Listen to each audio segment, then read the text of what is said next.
नमस्कार, बहुत स्वागत है आपका व्यूअर्स। मैं हूं सौरभ आपके साथ और वॉर रूम में आज 3 मेहमान हमारे साथ रोज की तरह मौजूद हैं। Lieutenant general Sanjay Kulkarni sir, बहुत स्वागत है आपका। मेजर जनरल वीके दत्ता स्वागत है सर, और air commodore AS Bell sir, बहुत स्वागत है आपका। रोज की तरह आज वॉर रूम में बहुत सारी खबरें वॉर से भी जुड़ी हुई और वॉर के अलावा जो एफर्ट भारत कर रहा है पाकिस्तान को घेरने के, वो हम आपको बताएंगे।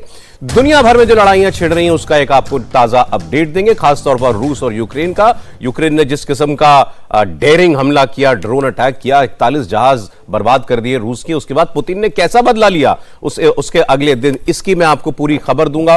कुछ हमारे जो डेलीगेशंस बाहर गए हुए हैं भारत की बात बताने, पाकिस्तान को एक्सपोज करने, उनमें जो कांग्रेस के नेता हैं वो लगातार यहां भारत में अपनों के ही वार से क्यों घिर रहे हैं, और इसको लेकर एक बड़े सीनियर मेंबर सलमान खुर्शीद जो भारत के पूर्व विदेश मंत्री भी हैं, उन्होंने अपनी बड़ी डिसअपॉइंटमेंट जाहिर की कि हम यहां पर देश की बात करने आए हैं और हमारे पीछे से वहां देश में हमारी इतनी पॉलिटिक्स हो रही है, क्या देशभक्त उतना होना इतना मुश्किल है। उन्होंने एक सवाल पूछा और ये पूरे देश के सामने सवाल होना चाहिए। इन सब की बात हम करेंगे, लेकिन मैं आपको आज कुछ नए प्रमाण दिखाऊंगा।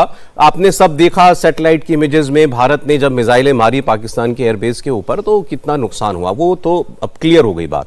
अब उसके बाद पाकिस्तान क्या कर रहा है, कहां कहां आपने ये खबर देखी थी कि उसने सब टेंडर निकाले थे कि ये रनवे रिपेयर का टेंडर है, ये हैंगर को रिपेयर करने का टेंडर है।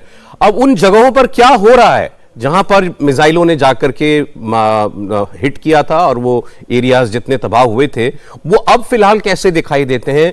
अब जब आप देखें कि ये 9-10 तारीख की बात है और आज हम जून में खड़े हैं, तो ये 20-25 दिन हो गए इस बात को। तो इस दौरान पाकिस्तान ने क्या किया उन अपने एयर बेसिस के पर, वो मैं आपको, कुछ नई सैटेलाइट इमेजेस हैं वो मैं आपको दिखाऊंगा।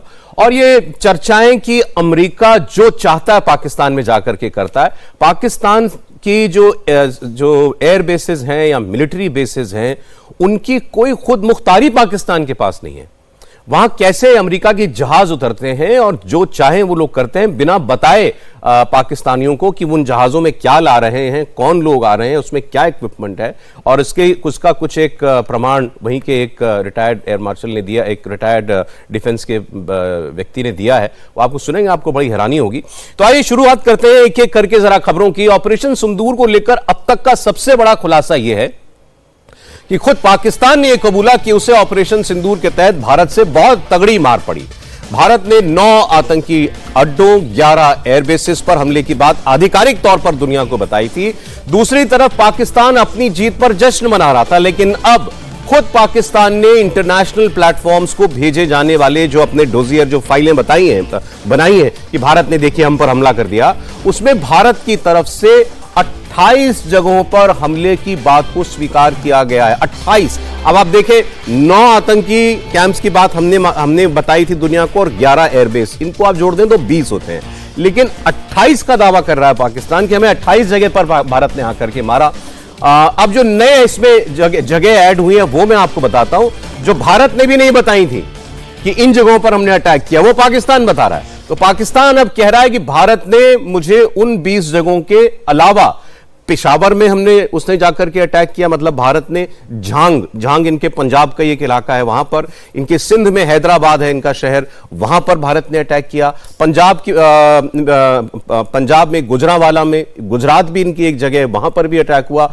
भावल नगर में और छोर में और अटक में, इन जगहों पर भारत ने अटैक किया। मैं फिर आपको बता रहा हूं कि ये वो 8 नाम हैं जो इससे पहले पब्लिकली डिक्लेयर्ड भारत की तरफ से जो 20 साइट्स थी जहां पर हमने अटैक किया था, टेरर साइट्स प्लस एयरबेसेस, उसके अलावा ये 8 हैं। अब ये 8 कौन से इलाके हैं और वहां भारत ने क्या अटैक किया होगा, इसका मैं एक अंदाजा आपको देता हूं, फिर हम अपने मेहमानों से बात करते हैं।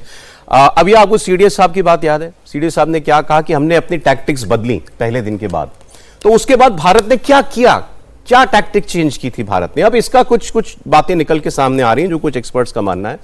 वो भारत ने काम किया था पाकिस्तान की रेडार्स को और उनके एयर डिफेंस की जो मिसाइल सिस्टम्स थे, आपने बहुत HQ-9 का नाम सुना होगा, HQ-9, HQ-16 इस तरीके के। तो वो जो रडार्स जो पकड़ती हैं कि भारत ने कोई मिसाइल या कोई जहाज तो नहीं आगे भेजा, उसको डिटेक्ट करना और फिर उस पर प्रहार करना, वो जो डिफेंस के सिस्टम्स थे भारत ने उन पर वार किया। तो ये जो नए नाम आपको दिखाई दे रहे हैं, ये 7 तारीख के बाद भारत ने पहला काम ये किया कि इनकी इन साइट्स के ऊपर जितने इनके रडार्स और डिफेंस सिस्टम्स थे उनको हमने तबाह किया। अभी आप कल भी चर्चा में सुन रहे थे, suppression of enemy defence and destruction of enemy defence. तो वो काम हमने 7-8 तारीख को किया। हमने पहले दिन इसीलिए नहीं किया था क्योंकि हम ऑफिशियली पाकिस्तान की मिलिट्री को एंगेज नहीं कर रहे थे। हमारा हमला पाकिस्तान पे नहीं, उनके यहां चल रहे टेरर कैंप पर था, तो इसीलिए यह काम पहले नहीं हुआ। वरना किसी अगर नॉर्मल लड़ाई होती तो यह काम पहले किया जाता। तो हमने अगले 2 दिन यह काम किया। अब इसके बाद एक बात आप सोचिए जनरल साहब, एक मैं सुन रहा था एक सीनियर व्यक्ति को, तो उन्होंने कहा कि तीसरे 9 और 10 को जब भारत ने मिसाइल से अटैक किया, और उनके DGISPR का एक खुद का कबूलनामा है कि ये एयर लॉन्च्ड मिसाइल्स थी, ज्यादातर इनमें से जो भारत ने उनके एयर बेसिस पर मारा, जिसको शहबाज शरीफ ने भी कहा रात को 2:30 बजे, मुझे SLR ने बताया था। तो उस वक्त पाकिस्तान के जहाज कहां थे? अगर हमारे जहाज हवा में उड़ रहे थे और मिसाइल से हमला कर रहे थे, पाकिस्तान का जहाज कहां था उस वक्त? जो वो दावा करता है कि उसने पहले दिन इतने जहाज मार दिए, उतने जहाज मार दिए, वो तीसरे दिन क्यों नहीं मार पाया?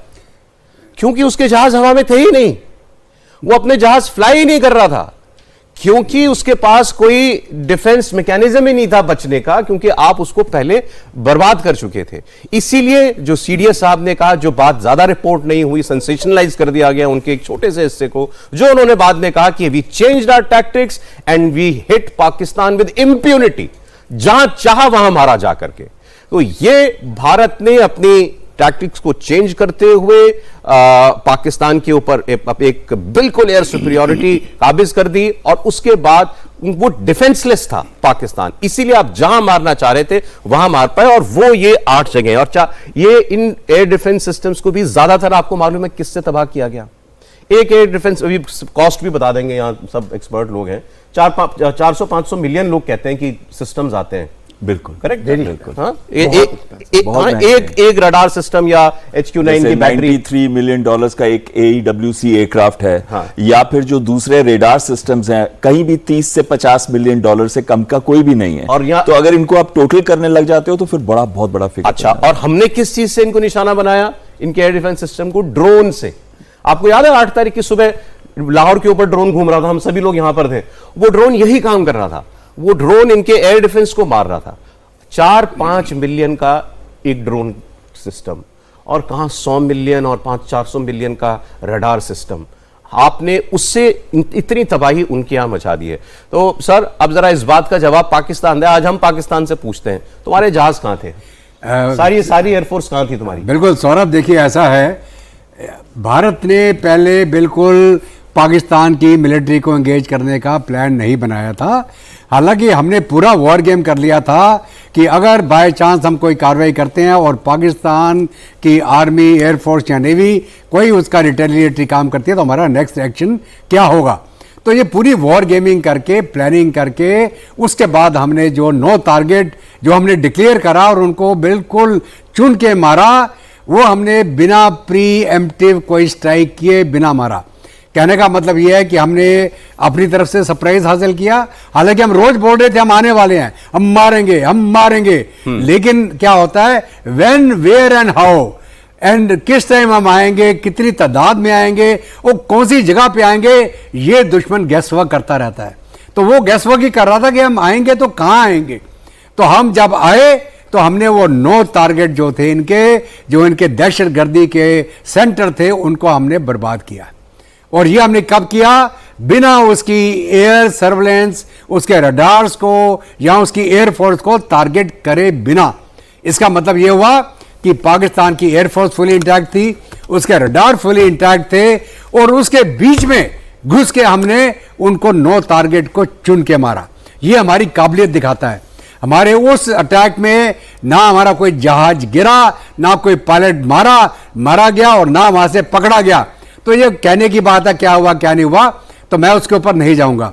उसके बाद जब पाकिस्तान ने रिटेलिएट किया और हमने फिर उसके मिलिट्री टारगेट्स को एंगेज किया, और उस काउंटर एंगेजमेंट के अंदर हमने उसकी पूरी एयर डिफेंस को तबाह किया, उसके सारे रडार सिस्टम को तबाह किया, उसके एंटी एयर सिस्टम HQ-9 वगैरह को हमने जैम करके उसको नकारा कर दिया, और उसके इन डेप्थ जो एयरफील्ड थी, जो स्ट्रेटजिक एयरफील्ड थी, चाहे सरगोदा था, कोनूर खान हो, मुरीद हो, तो वो सारी की सारी हमने मिलिट्री टारगेट। अगर ये 8 जो नई जगह हैं, इन पर एक बार आप नजर डालिए, तो ये कहां पर हैं? आपकी स्क्रीन पर आ रहा है, जरा इसको रोक लीजिएगा जब ये सारी जगह आ जाएं। पेशावर आप जानते हैं, उनका वो खैबर पख्तूनख्वा में है, बिल्कुल अटक भी वहीं ऊपर है। गुजरांवाला जो है ये पंजाब में आ जाता है, झांग पंजाब में है, बावल नगर पंजाब में है, ऐसे गुजरात नाम की जगह भी है वहीं पर, और नीचे फिर आप देखते हैं सिंध में जो है, और इसी में लाहौर भी था, बिल्कुल, जहां पर एयर डिफेंस का हमला किया था। तो सर भावलपुर, लाहौर, अभी क्या हो गया कि ये जो दिखा रहा है ये वो टारगेट है जहां इसका जो, ये देखिए ना, अब इनका पैटर्न देखिए आप, ये पैटर्न क्या होता है कि पूरे बॉर्डर के ऊपर रडार्स उस समय जब एक्टिवेशन होते हैं, जब मोबिलाइजेशन होता है, पूरे रडार्स को लगा दिया जाता है।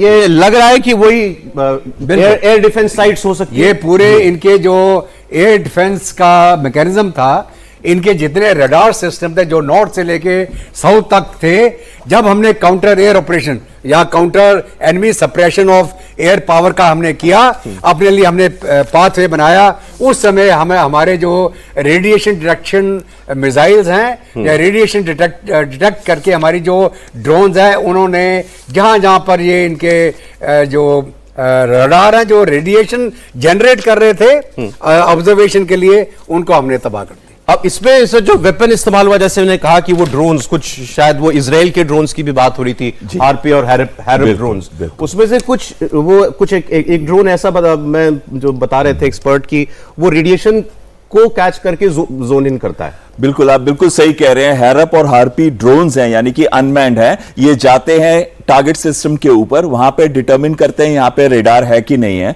फिर रेडार की फ्रीक्वेंसी को मैच करते हैं, और अगर वो रेडार फ्रीक्वेंसी मैच कर जाती है, इनकी रेडार फ्रीक्वेंसी जिसको प्री फीड किया गया, जैसे वायल C8E रेडार, जो इनका बहुत ही तगड़ा रेडार था, लाहौर, गुजरांवाला, उस एरिया के पसरूर के अंदर, तो उसके ऊपर जाके वो आइडेंटिफाई करते हैं, फ्रीक्वेंसी को मैच करते हैं, और फिर कामाकाजी डाइव मारते हैं सुसाइडल उसके ऊपर। अगर इस समय उनका रेडार बंद भी कर दे अपना एमिशन, तो भी लास्ट नोन पोजीशन के हिसाब से वो जाते हैं, और इतने एक्यूरेट होते हैं कि 3 मीटर के अंदर अंदर अटैक होता है, रेडार का कुछ बचता नहीं है। और यही हुआ है। और दूसरा, हमारे पास रुद्रम करके एंटी रेडिएशन मिसाइल्स हैं जो हमारी इंडिजिनस है, जिनकी रेंज 300 किलोमीटर है, और उनको Su-30 को मॉडिफाई करके इन पे लगाया गया।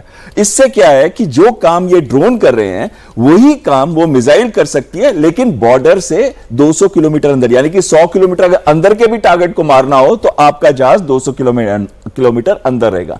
और क्योंकि इस बार जो हमारी टैक्टिक्स थी कि हम बॉर्डर से काफी दूर रह के अपने जहाज को फ्लाई करते हैं, ताकि उनके रेडार या उनके एयर डिफेंस सिस्टम्स के रेंज के अंदर ना आए, और साथ में अपने ही जो वेपन सिस्टम्स हैं, चाहे हमारे ड्रोन्स थे या फिर चाहे हमारे एंटी रेडिएशन मिसाइल्स हैं, उनका इस्तेमाल करके हमने बहुत सारे उनके रेडार्स, आप देखिए लाहौर, गुजरांवाला, पसरूर, चूनिया, सक्कर, हमने कहां नहीं छोड़ा उनको, सिंध तक जाके हिट किए उनके रेडार्स।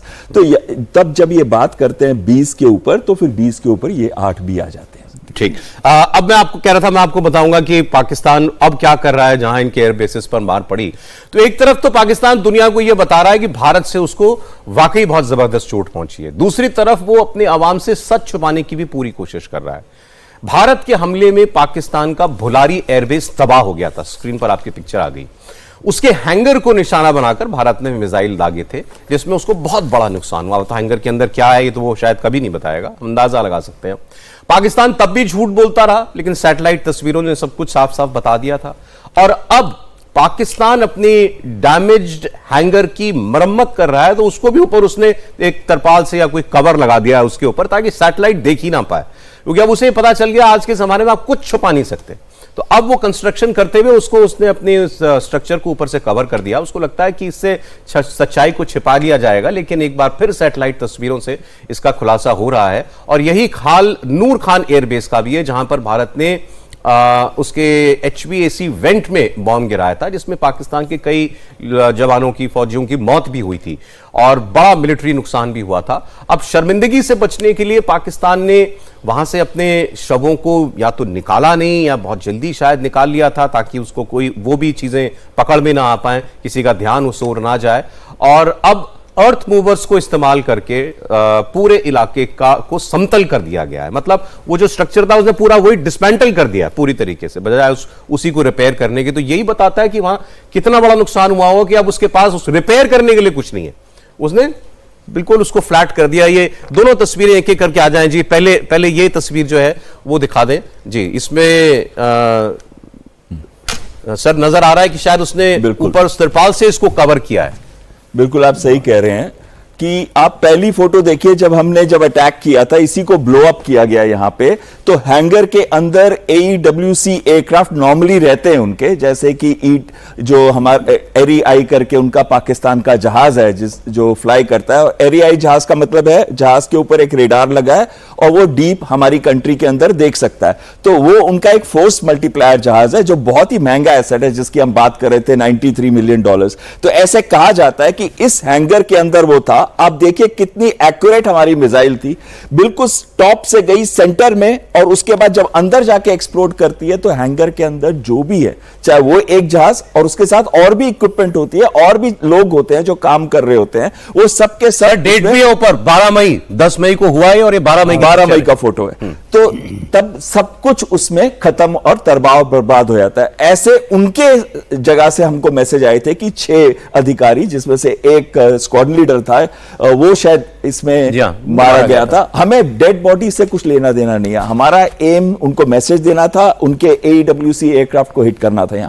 अब देखिए इसको टारपोलिन से कवर किया गया है। टारपोलिन से क्यों कवर किया गया है? ताकि जो भी अगर रिपेयर करना है या सामान निकालना है, वेदर एलिमेंट्स को प्रोटेक्ट करने के लिए, और बाकी भी कोई पिक्चर्स अगर उसके अंदर कुछ कर रहे हैं तो बाहर से सैटेलाइट से या दूसरे तरीके से वो ना दिख सके, तो उन्होंने टारपोलिन से कवर कर दिया उसको। लेकिन इसके बाद अगर इसको रिपेयर करना है तो इसको एकदम फ्लैट करना पड़ेगा। क्यों करना पड़ेगा? जैसे भी आप देखते हैं किसी बिल्डिंग में बहुत ज्यादा डैमेज हो जाता है तो जनरली उस बिल्डिंग को डिस्ट्रॉय करके फिर से दोबारा से रिकंस्ट्रक्ट किया जाता है।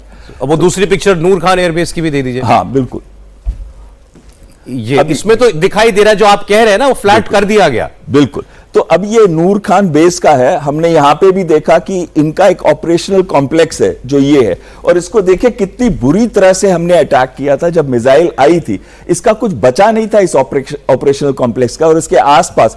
अभी वो पाकिस्तानी अपने आप को सांत्वना देने के लिए बोलते हैं कि इधर एक कुछ ट्रक्स खड़े थे वो भी चले गए, पर उनके साथ एक C-130 भी खड़ा था। ये तभी वो ट्रक्स वगैरह लिखे हुए हैं। एक C-130 भी खड़ा था टामैक पे, जो वो काफी बुरी तरह से डैमेज हुआ था। तो ये ऑपरेशनल कॉम्प्लेक्स तो बिल्कुल तबाह और बर्बाद हो गया था।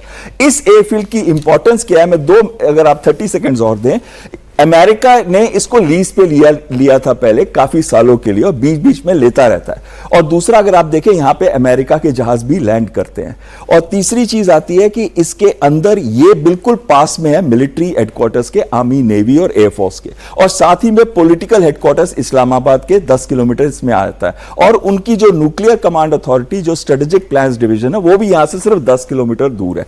तो अगर इसको देखें तो इसमें आप देख लीजिए कुछ नहीं बचा, और इसको नहीं जब तक करेंगे तब तक इसको, वो दूसरी तस्वीर में दिखा रहा है, बिल्कुल क्लियर करके सब सपाट कर दिया। ये देखिए अब अगर इसको रिपेयर करना है, इन्होंने टेंडर निकाला था, आपके चैनल ने बताया था कुछ दिन पहले टेंडर, उसकी अप्रोक्सीमेट कॉस्ट भी बता रहे थे। तो वो उसको अगर रिपेयर करना है तो रिपेयर करने के लिए सबसे पहले जो बिल्डिंग के स्ट्रक्चर बहुत बुरी तरह से डैमेज हो जाते हैं उन्हें तोड़ दिया जाता है और दोबारा से उसको कंस्ट्रक्ट किया जाता है, क्योंकि उनका फाउंडेशन बहुत वीक हो जाता है। अच्छा, आपने अभी जो ये नूर खान वाली बात कह दी सर, एक बयान भी है अभी जो ये कह रहे थे कि अमेरिका के जहाज उतरते हैं। तो आपको मैं ये बताता हूं कि इसको पाकिस्तान के लोगों ने कैसे खुद कबूल किया कि हाँ यहां पर अमेरिकियों के जहाज आते हैं, और वो हमको बताते भी नहीं कि उनमें क्या है।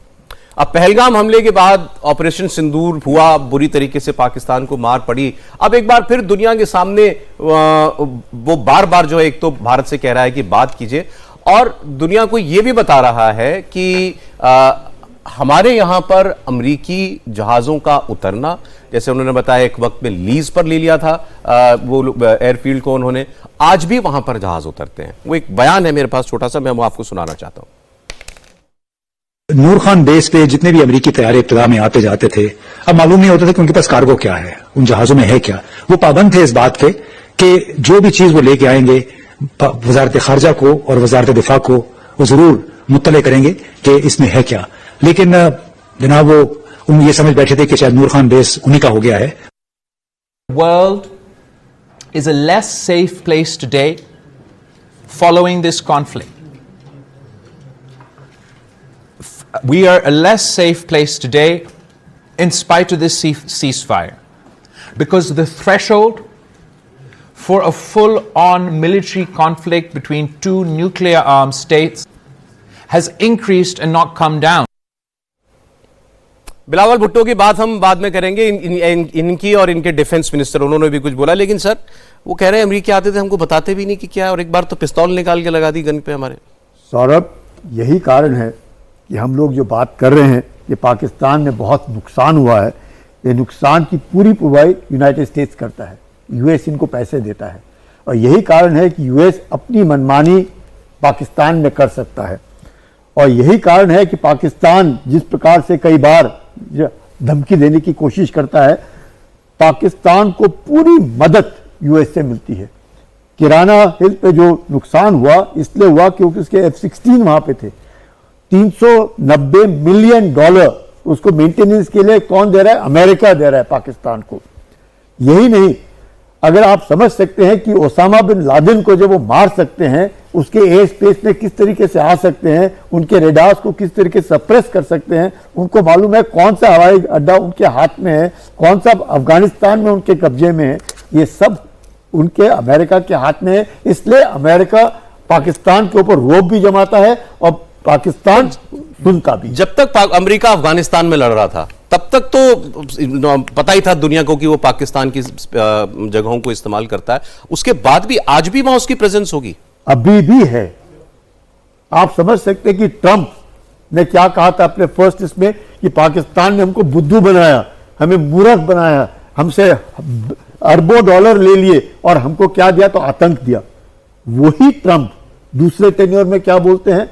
$390 मिलियन तुरंत देते हैं पाकिस्तान को सवेरे, और शाम को ये हमला हो रहा है। सवेरे क्या दे रहे? 1 बिलियन, $1 अरब IMF का लोन। IMF किसका जोर है? अमेरिका का। किसको दे रहे? पाकिस्तान को। और शाम को ये हालत हो।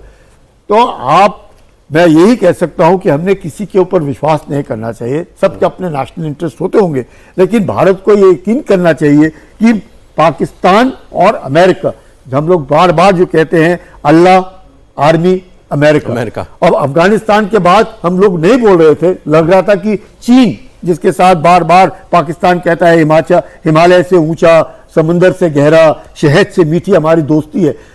चीन को तब आभास हुआ जब उसके आदमी जो चाइना पाकिस्तान इकोनॉमिक कॉरिडोर में काम कर रहे हैं, उन चीनियों को मार रहे हैं, और उन्हें भी शक हुआ कि कुछ ना कुछ हो रहा है। कौन मरवा रहा है, कौन क्या कर रहा है, वो भगवान ही जाने। लेकिन अमेरिका का जो दबाव है वो पाकिस्तान के ऊपर हर हमेशा रहेगा, और पाकिस्तान हर हमेशा उनके जो कैंडिडेट्स हैं पाकिस्तान अमेरिकन जो भी लेजिस्लेटर्स हैं, उनके सेनेटर्स हैं, उनके साथ अपनी जो एक दूसरे के साथ बातचीत करना और lobbying for Pakistan is very strong in America. Pahalgam हमले के बाद ऑपरेशन सिंदूर में बुरी तरह पहले मार खाई, और अब पाकिस्तान पूरी दुनिया के सामने भारत से बातचीत के लिए बार बार गिड़गिड़ा रहा है। अब बिलावल भुट्टो, जो इनके एक्स फॉरेन मिनिस्टर भी हैं और पीपीपी पार्टी के प्रेसिडेंट भी हैं, इन्होंने इनकी बातों से पाकिस्तान के अंदर जो खौफ है वो साफ देखने को मिलता है। अब बिलावल ये कह रहा है कि भले ही इस वक्त भारत और पाकिस्तान के बीच सीज फायर है, लेकिन पाकिस्तान पर अभी भी एक बड़ा खतरा मंडरा रहा है। ये कहां जाकर की बातें कर रहे हैं? अमेरिका में। दरअसल जैसे हमने ये अपना एक डेलीगेशन 60 डेलीगेशन बाहर भेजे हैं, तो इनका एक डेलीगेशन आया है ये बिलावल भुट्टो की अगुवाई में, और वो यूनाइटेड नेशंस में गए। वहां पर जो यूनाइटेड नेशन सिक्योरिटी काउंसिल के परमानेंट मेंबर्स हैं, अमेरिका, चाइना वगैरह वगैरह, उनके लोगों से, जो कुछ OIC कंट्रीज हैं उन लोगों से, उनके देशों के प्रतिनिधियों से, ऐसे इन्होंने अलग अलग ग्रुप्स में जाकर अपनी बात बताई है। और वहां ये क्या बातें कह रहे हैं? एक बात तो जो मैंने आपको ब्रेक से पहले बताया कि इतनी जगहों पर भारत ने वार किया, तो उसमें हमने दुनिया को 20 बताई, इन्होंने 28 बताई कि भाई यहां भी मारा था हमको। और फिर दूसरा ये कह रहे हैं कि अब चूंकि ये पूरा इलाका जो है एक बार जंग छिड़ चुकी है, दोबारा कभी भी कुछ अगर हुआ तो फिर शायद बात बहुत आगे निकल जाए। एक तरीके से दुनिया पर प्रेशर बना रहे हैं कि वो भारत से कहे कि आइंदा अगर पाकिस्तान की तरफ से कुछ हो भी तो हम शायद ऐसा रिस्पॉन्स ना दें या उसको पाकिस्तान पर सीधा हमला ना करें। सुनिए आप। World is a less safe place today following this conflict. We are a less safe place today in spite of this ceasefire, because the threshold for a full-on military conflict between two nuclear-armed states has increased and not come down. वही language उसने use करी कहाँ श्रीलीला में, वही है script लेके। World is a less safe place today following this conflict. We are a less safe place today in spite of this ceasefire, because the threshold for a full-on military conflict between two nuclear-armed states. और हिंदुस्तान ने जब से यह साफ किया कि operation सिंदूर अभी भी जारी है, तब से पाकिस्तान की धड़कनें बढ़ी हुई हैं। बिलावल भुट्टो के बाद पाकिस्तान के रक्षा मंत्री ख्वाजा आसिफ का भी एक बयान सामने आया। इसमें इनसे पूछा गया कि क्या भारत आपको लगता है कि एक बार फिर हमला करेगा? तो इसका जवाब वो ये दे रहे हैं कि हां, भारत कभी भी हमला कर सकता है और इस बार भारत जो हमला करेगा वो पिछले से बड़े लेवल का होगा। जनरल साहब, क्या रोना रो रहा है पाकिस्तान बार बार, जब यूएन में जाकर के बिलावल, सिंगापुर में जाकर के इनका chairman chief of joint committee का, और अब ये रक्षा मंत्री।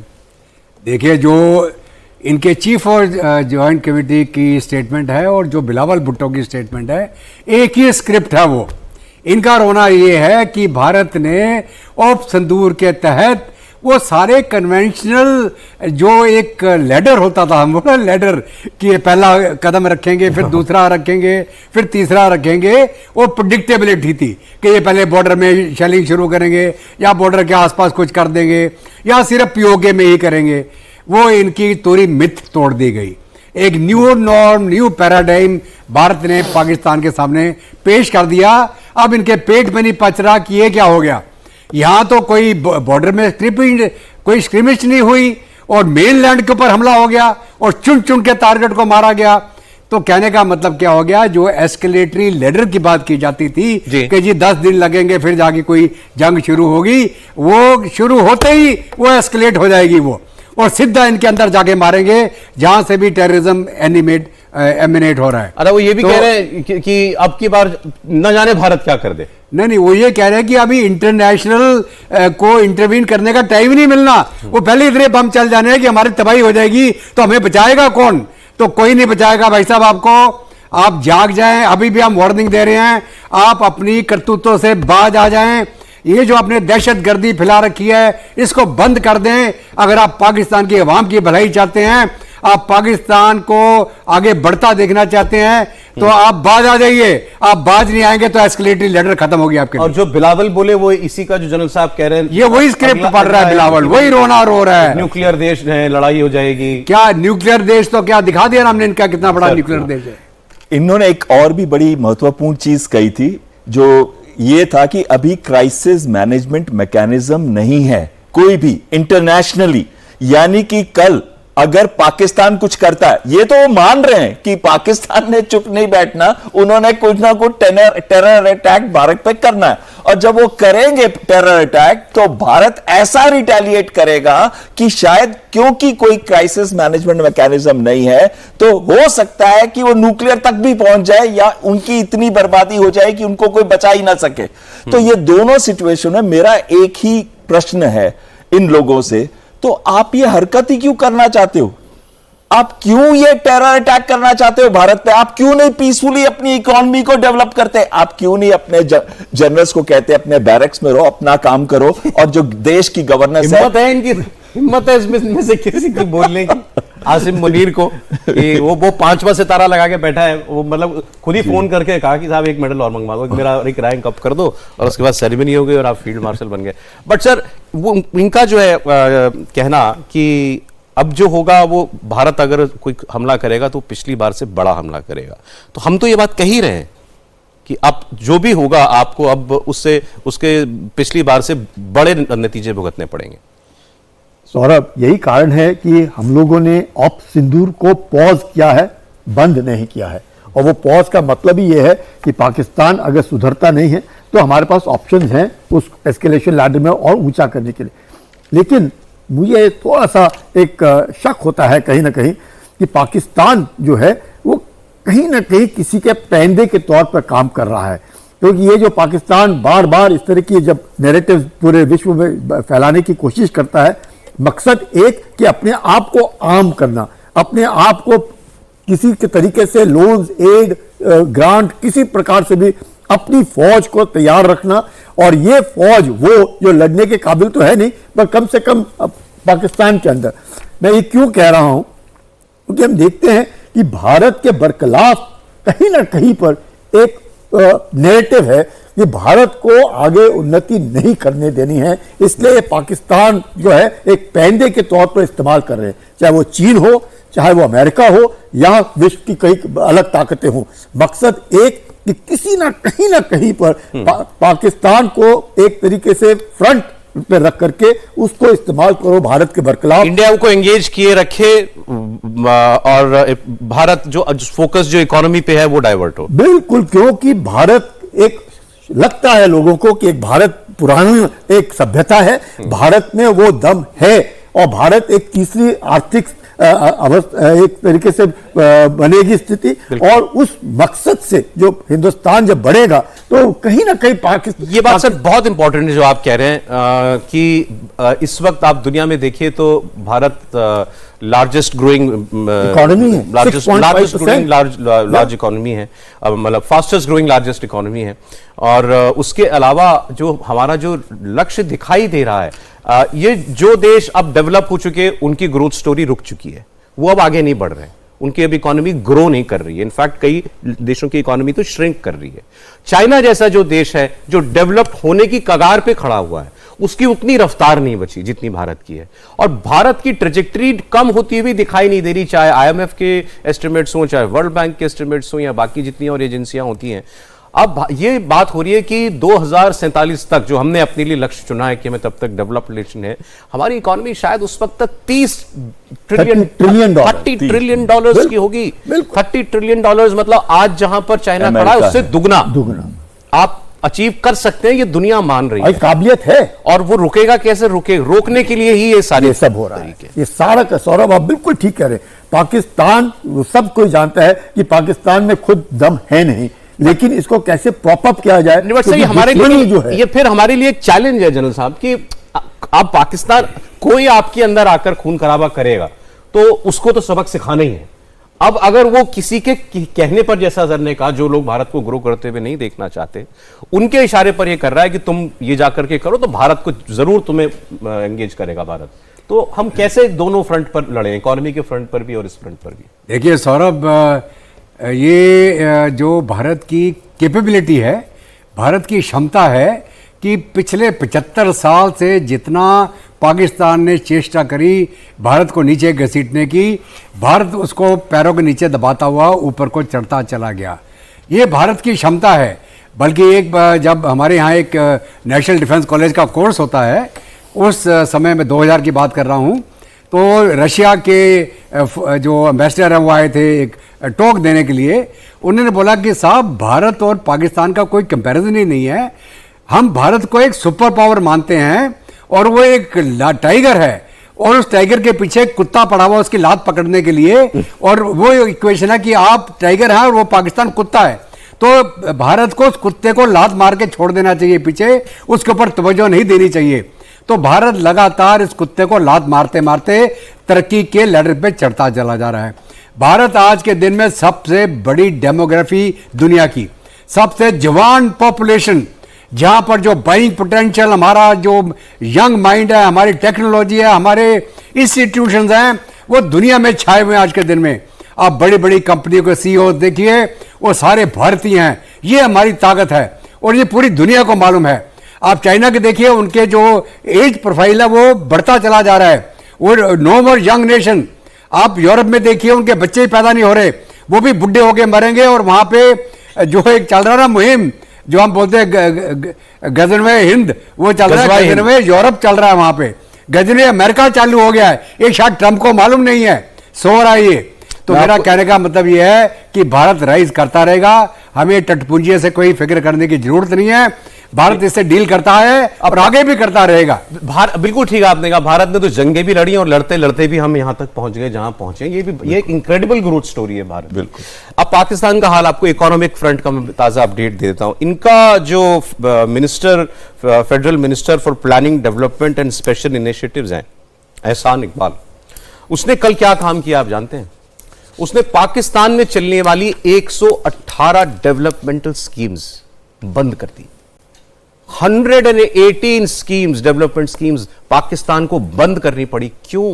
फंड्स नहीं है, पैसा नहीं है। जो एक डेटा उसने खुद, उस व्यक्ति ने, मंत्री ने जो है वो कोट किया है कि हमारे पास जितना बजट में हमारे पास आ रहा है पैसा, वो आधे से ज्यादा पैसा हम डेट सर्विसिंग, मतलब सरकार, आपने जो कर्जा लिया हुआ है वो चुकाने में, उसका इंटरेस्ट चुकाने में, हमारा आधे से ज्यादा जो बजट है उसमें हम इस्तेमाल कर रहे हैं। मैं देश कैसे चलाऊं? उस आदमी ने एक जगह पे सवाल पूछा कि मैं कैसे पब्लिक को चाहिए पानी, पब्लिक को चाहिए बिजली, सड़क, गैस, हम ये चीजें कहां से प्रोवाइड करें जब मैं अपना आधा बजट तो केवल कर्जा चुकाने के में इस्तेमाल कर देता हूं। और बिल्कुल सही कह रहे हैं आप। और अगर उसको दूसरे तरीके से भी देखें, 40% के करीब, जैसे हम पिछली बार भी डिस्कस कर रहे थे, उनकी जो पॉपुलेशन है वो पॉवर्टी के नीचे है, यानी कि उनके पास 2 टाइम का खाना खाने के पैसे नहीं है। और वो $9 बिलियन का बजट करते हैं। 2.5 लाख करोड़ का बजट है उनका। 18% इंक्रीज किया है डिफेंस बजट। हाँ, ये अलग बात है कि अलग अलग बिजनेसेस हैं जनरल्स के, अलग अलग उनके अपना, आर्मी के अपने 50 बिजनेसेस हैं, 50 ऑर्गेनाइजेशंस हैं, कई फाउंडेशंस हैं, शाहीन फाउंडेशन से लेके। ड्रग मनी का अलग इस्तेमाल करते हैं वो टेरर फाइनेंसिंग के लिए। लेकिन इन सबको छोड़ दे तो उन्होंने 14 करोड़ क्यों दिए उन्होंने 14 करोड़ जैश ए मोहम्मद की फैमिली के मेंबर्स को? अरे पैसे हैं नहीं आपके पास, आपकी जो जनता है वो मर रही है भूखों से। $131 बिलियन का एक्सटर्नल डेट है इनके ऊपर, और इनको आधे पैसे तो इनका बजट ले जाता है सीधा का सीधा लोन रिटर्न करने में। और इनकी 80% से ऊपर जो फाइनेंस ऑर्गेनाइजेशंस है वो फॉरेन कंट्रोल्ड है। इनके हाथ में क्या, पोर्ट्स तक लीज, एयर बेसेस तक लीज पे दिए हुए। आपने बड़ा अच्छी वो दूसरा फैक्ट जो दिया कि इस साल पाकिस्तान की आर्मी ने अपना बजट 18% बढ़ा लिया। 18% बहुत होता है सर। सौरभ, यही नहीं, 24 bail out from IMF, number 1। Number 2, इस पे तो सर अलग से प्रोग्राम करना पड़ेगा। अब फिर 30 बिलियन का दे दिया है कि अगले 10 साल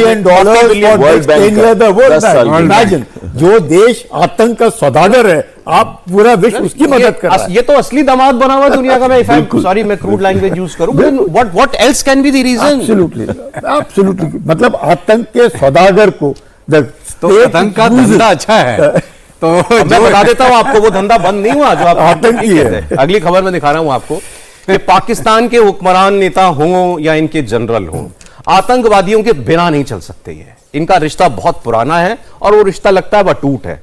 पाकिस्तान का ये चेहरा भी कोई नया नहीं है, लेकिन ना दुनिया के लिए ना हमारे लिए, भले दुनिया उसको इग्नोर करती रहे। एक बार फिर एक ऐसी तस्वीर आई है जिसने इसको कंफर्म कर दिया। अब मैं आपको एक वीडियो दिखाऊंगा जिसमें इनके पंजाब प्रांत में, और वो लाहौर से कुछ दूरी पर एक ये प्रोग्राम हो रहा था, वहां पर इनकी पंजाब की असेंबली का स्पीकर मलिक मोहम्मद वो है, और उसके साथ कौन कौन है आपको मालूम? दुनिया के मोस्ट वांटेड टेररिस्ट। इनके इस मौके पर मलिक मोहम्मद इन आतंकवादियों को पाकिस्तान का असली हीरो बता रहा है। और इसमें आमिर हमजा भी बोलता है, इसके अंदर सैफुल्लाह कसूरी, जिसको हम पहलगाम हमले का जिम्मेदार मानते हैं, वो भी बोलता है। यहां पर मोदी के खिलाफ नारे, अब वो हम आपको सुनवा भी नहीं सकते, मोदी के खिलाफ, अमित शाह के खिलाफ, जयशंकर के लिए कुछ बोलना, हिंदुओं के लिए कुछ बोलना, उनके वर्ड्स होते हैं वो सब कुछ वहां खुलेआम हो रहा है। और ये एक स्पीकर लेवल का आदमी असेंबली का, वो बगल में बैठा हुआ है। ये लोग पाकिस्तान की खिदमत करने वाले लोग हैं। हाफिज सईद से मेरे पिताजी का पुराना रिश्ता है, सैफुल्लाह कसूरी साहब है। और एक चीज और मैं आपको बता दूं, कल कौन इनमें से, मैंने क्योंकि उस शाम को हमने एक रिपोर्ट चलाई थी तो उसमें बहुत सारे इनके ऐसे लोगों के बयान थे इसी प्रोग्राम के। तो उसमें एक आदमी शायद आमिर हमजा बोल रहा था। हाँ, आमिर हमजा आपको मालूम है, वो लश्कर तैयबा का को फाउंडर है, हाफिज सईद का खास आदमी, को फाउंडर।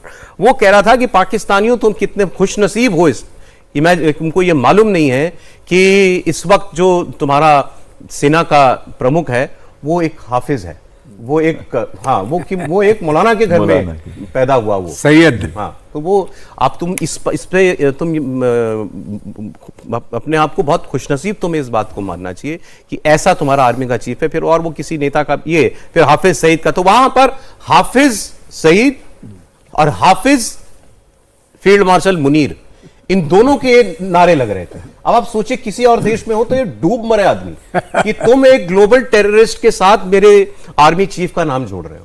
$10 मिलियन बाउंटी इसके सर पर। बहुत UN डेजिग्नेटेड टेररिस्ट। मुल्ला मुनीर सबसे बड़ा टेररिस्ट, हाफिज सईद का चेला। इसके मदरसे में शायद वो भी पढ़ा था, वैसे तो उसके वालिद का भी मदरसा था एक। तो कहने का मतलब ये है कि आज के दिन में पाकिस्तान के अंदर सारा जो रेडिकल एलिमेंट है वही पाकिस्तान की अवाम को पीस के खा रहा है। ये लोग जकात उठाते हैं, पैसे इकट्ठे करते हैं, पैसा कहाँ जाता है? टेररिस्ट की जेब में।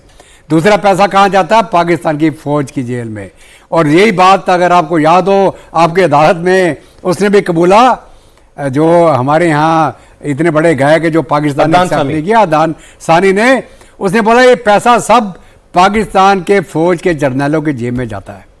तो ये वो मुल्क है जहाँ की अवाम पिस रही है, इनके हाफिज और इनकी फौज लूटपाट करके खा रही है, गुलछरे मना रही है। अब एक और था मौलाना अब्दुल अजीज, जो थोड़े दिन पहले बहुत बड़ी बड़ी तकरीरें कर रहा था, आज सुना कि वो भी मर गया है। अच्छा। लेकिन उसके मरने के कारण नहीं बताए जा रहे। शायद वो जो जैश ए मोहम्मद का जो टारगेट हमने ठोका था जी, उसके अंदर शायद जख्मी होकर बच गया था, वो मर गया। भारत ने जब से सिंधु जल समझौते को होल्ड किया है, अबेयंस में रखा है, सस्पेंड किया है, तब से पाकिस्तान बिलबिलाया हुआ है। और शायद ही कोई ऐसा दिन हो जब पाकिस्तान की सियासी सूरमा दरिया में पानी नहीं तो खून बहेगा, ये दीदड़ भपकी ना देते हो। अब अमेरिका पहुंचे बिलावल भुट्टो ने एक बार फिर पानी की बात की और कहा कि भारत ने जो पाकिस्तान के खिलाफ पानी बंद करने का कदम उठाया है, यह संयुक्त राष्ट्र चार्टर का उल्लंघन है और एक्ट ऑफ वॉर भी है, और भारत पानी को हथियार बना रहा है। पाकिस्तान का दुर्भाग्य यह है कि जब बिलावल भुट्टो अमेरिका पहुंचकर पानी पर अपना रोना रो रहे हैं, उस वक्त भारत की ऑल पार्टी डेलीगेशन से शशि थरूर भी अमेरिका में ही मौजूद हैं, जो दो टूक भारत सरकार के फैसले को अमेरिकी थिंक टैंक के सामने पहले ही रख चुके हैं। लेकिन अब पाकिस्तान दुनिया भर में जाकर पानी की बात कैसे कह रहा है, एक बार आप सुन लीजिए। The Indian government announced that they were holding the Indus Water Treaty in abeyance. The very act of threatening to cut off Pakistan's water is a violation of the United Nations Charter. An implementation or acting upon this act would be perceived as an act of war. Act of war, act of war, act of war. तो अब भारत ने तो कर दिया, हमारा act कब होगा? भारत ने पाकिस्तान के खिलाफ एक्शन लेते हुए सिंधु जल समझौते को सस्पेंड किया तो पाकिस्तान रोता रोता अपने दोस्त चीन के पास भी पहुंचा। अब चीन की मदद से ब्रह्मपुत्रा नदी का पानी बंद करने की गीदड़ भभकी भी पाकिस्तानी देते हैं। चीन ने पाकिस्तान के इस मंसूबे में उसका साथ देना क्या शुरू कर दिया है? यह अभी तक तो ऐसा कोई प्रमाण नहीं है, लेकिन क्या भारत को इससे कोई समस्या होगी? ये हो सकता है सवाल आपके मन में हो कि भाई अच्छा ठीक है, हम ऊपर बैठे हैं, ज्योग्राफिकली हमारे यहाँ से नदी गुजरती है पाकिस्तान की, हमने थोड़ा टैप बंद कर रखा है, हमारे ऊपर चीन है, वहाँ से हमारी तरफ आने वाले जो वाटर सिस्टम्स हैं वहाँ से उसका सोर्स आता है, तो वो भी क्या ऐसा कर सकता है? तो इसका जवाब दिया असम की मुख्यमंत्री हेमंता बिस्वा शर्मा ने। हेमंता बिस्वा शर्मा आजकल ना मिथ बस्टर के रोल में है। पहले इन्होंने वो चिकन्स नेक बांग्लादेश का वो कर रहा था मोहम्मद यूनुस, तो उसको जवाब दिया हमारी एक है तुम्हारी दो चिकन्स नेक है। अब इन्होंने इस बात का जवाब देते हुए कहा कि क्या चीन भारत का पानी रोक सकता है? जो पानी चीन से आ रहा है वो कौन सा पानी है? वो ब्रह्मपुत्रा नदी का पानी है। ब्रह्मपुत्रा का जलस्तर जो चीन से भारत में आता है, जब पानी आता है तो वो बहुत कम होता है, और उसका जो पानी का लेवल है वो बढ़ता तब है जब वो भारत में आ जाती है नदी। मतलब क्या हुआ इसका? मतलब ये है कि ब्रह्मपुत्रा नदी का या नदी का जो पानी हम इस्तेमाल करते हैं, अगर चीन उस पर अपने ऊपर कोई रोक बना भी कर भी दे, डैम वैम बना करके, तो हमारे यहां पर नेचुरल सोर्सेज से, बारिशों से, जो और छोटी छोटी नदियां जाकर के उसमें मिलती हैं, जो भारत से ही ओरिजिनेट हो रही हैं, वो उसके पानी के लेवल को बढ़ाती है। तो हमारा काम नहीं रुकता। अगर ब्रह्मपुत्रा पर कभी चाइना ऐसी कोई हरकत करे भी, तो वो एक बार ट्वीट है, इस बार हमें इस बार वॉल पे भी दे दें तो हम लोग उसकी बात एक बार अच्छे से समझा सकते हैं कि हेमंत विश्व शर्मा क्या कह रहे हैं। जी बस इसको एक बार पॉज कर दें। हाँ, Brahmaputra is not controlled by a single source, it is powered by our geography, our monsoon and our civilisational resilience. हमारे यहां मॉनसून की बारिश आती है तो उसका पानी बढ़ता है, हमारे यहां से जो नदियां निकल रही हैं वो उसका पानी जो है बढ़ाती हैं। जनरल साहब, सौरभ आपका कहना बिल्कुल ठीक है। ब्रह्मपुत्रा जो बेसिन है वो तकरीबन 58,500 स्क्वायर किलोमीटर का बेसिन है, ओके। जिसमें तकरीबन 70 से 80% जो पानी है वो मॉनसून का होता है, और 20% ही पानी है जो ग्लेशियर से आता है, जो चीन यहाँ पे ग्रेट बेंड के ऊपर रोक दे।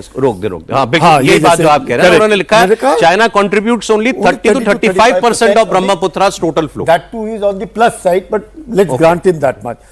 जो ग्रेट बेंड के ऊपर वो बना रहे हैं $130 बिलियन का dam, 60 gigawatt, almost 3 size of the 3 gorgeous dam.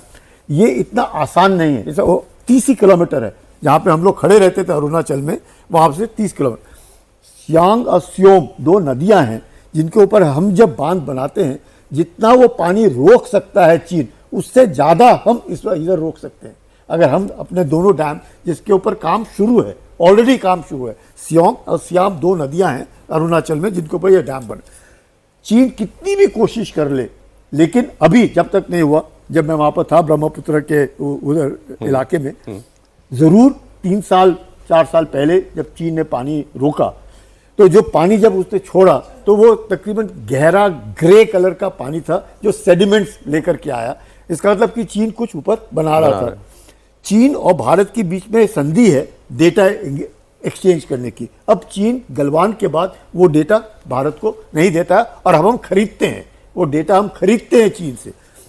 चीन कितनी भी कोशिश कर ले, जो बार बार उनके जो लोग कह रहे हैं do unto others what you don't want to do it yourself, बार बार वो उनका जो थिंक टैंक बोल रहा है, चीन ये नहीं समझता एक अपर राइपेरियन स्टेट होने के बावजूद भी जो ब्रह्मपुत्र है, भारत 33%, उसके बाद बांग्लादेश और भूटान, ये 3 देश। अच्छा, तो क्या उनका भी रोकेगा उनका पानी? भी पानी रोक रहे हैं। तो ये हो ही नहीं सकता कि ये चीन दोनों फैक्ट बहुत इंपॉर्टेंट हैं कि एक तो चीन से उतना पानी आ ही नहीं रहा, हमारे यहाँ ज्यादा उसमें पानी ऐड होता है नदी में। दूसरा जो आपने कहा, केवल भारत का पानी नहीं रुकेगा, फिर बांग्लादेश का पानी भी रुकेगा, फिर भूटान का पानी, बांग्लादेश।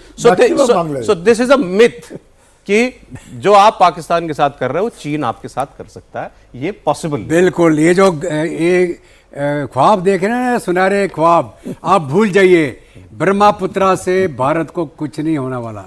भारत का जो पानी ब्रह्मपुत्रा में आता है, हमारे जो अरुणाचल प्रदेश के 5 जो रिवर वैलीज हैं, जिसको अगर मैं आपको नाम बताऊं उनको, सुमाश्री, लोहित, कामिंग, मानस, धनसिरी, जय बरेली, कोपली। इसके अलावा जो खासी, गारो हिल्स और जयंती हिल्स का पानी आता है, वो सारा ब्रह्मपुत्र में आके मिलता है। मैंने असम के अपर असम में एक ब्रिगेड कमांड किया।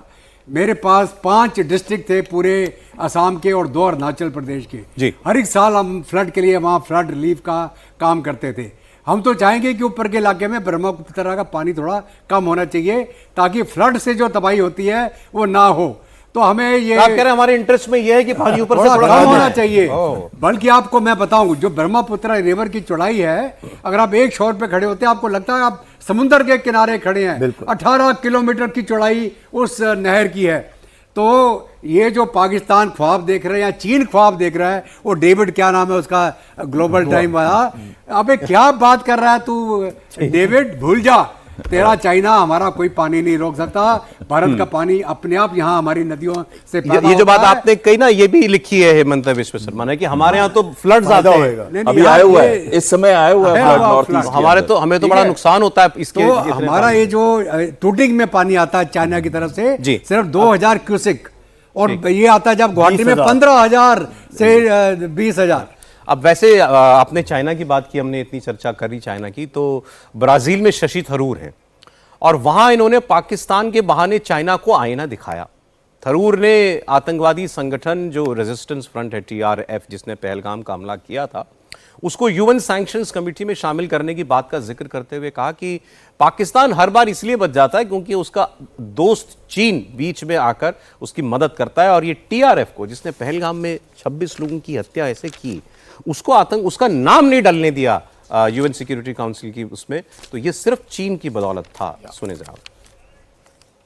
Been reporting about the resistance front to the UN Sanctions Committee time after time. 3 times we've already given details. They claimed credit for the terrorist killings. The next day they repeated that claim, and then when people realized the gravity of it, their handlers in Pakistan got them to delete the claim. But the claim is on record for a full 24 hours.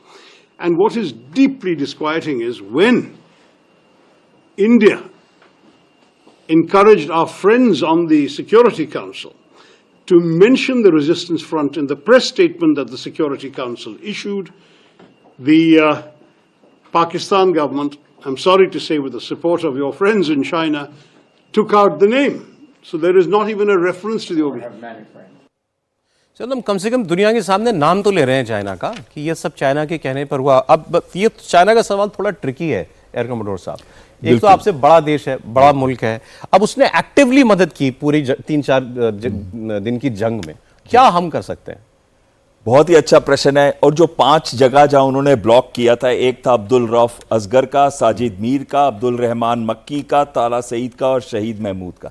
ये 5 नाम है जहां उन्होंने अपना लगाया था। इनके ऊपर सैंक्शंस नहीं लगने दिए। सैंक्शंस नहीं लगने दिए। Okay. अब मेन चीज आती है कि हम चाइना का क्या कर सकते हैं। सबसे पहले चीज ये है कि हमने जो चाइना ने गलवान वैली में किया, और जैसे हमारे बहादुर सोल्जर्स ने इसको वापस सिचुएशन को रिकवर किया, और जैसे पॉलिटिकली हमने डेप्सैंग के अंदर एक सॉल्यूशन लेके आए, और जैसे अब वहां पे दोनों साइड जा सकते हैं पेट्रोलिंग के लिए, तो चीन सिर्फ एक ही भाषा समझता है, और वो भाषा समझता है स्ट्रेंथ की। वो भाषा समझता है कि अगर वो कुछ भी करेगा तो हम उसका जवाब देंगे। और साथ में अगर आप देखिए डोकलाम का, जब हमने जवाब दिया, उनके वहां से बुलडोजर्स हटा दिए और उनके सोल्जर्स के ऊपर हमने उनको धक्का मार के वहां से हटाया जहां पे रोड का कंस्ट्रक्शन कर रहे थे चुंबी वैली के ऊपर। अगर चीन समझता है तो एक ही चीज समझता है, स्ट्रेंथ। इस समय हमें कैपेबिलिटी बिल्डिंग पे फोकस करना चाहिए, क्योंकि हमारा एक दुश्मन नहीं है। यहां तो आप पत्थर उठाते हो तो दुश्मन निकल रहा है, पाकिस्तान, चीन। बांग्लादेश को देखिए, अपने रंग ही उसने टोटली चेंज कर दिए। इस समय है कैपेबिलिटी बिल्डिंग का। जो भी एरियाज हैं जहां पे हमें हायर टेक्नोलॉजी की सिस्टम्स की जरूरत है, वहां पे हमको लाने, क्योंकि चीन इस साल 10 लाख ड्रोन खरीद रहा है। 2025 के अंदर 10 लाख ड्रोन।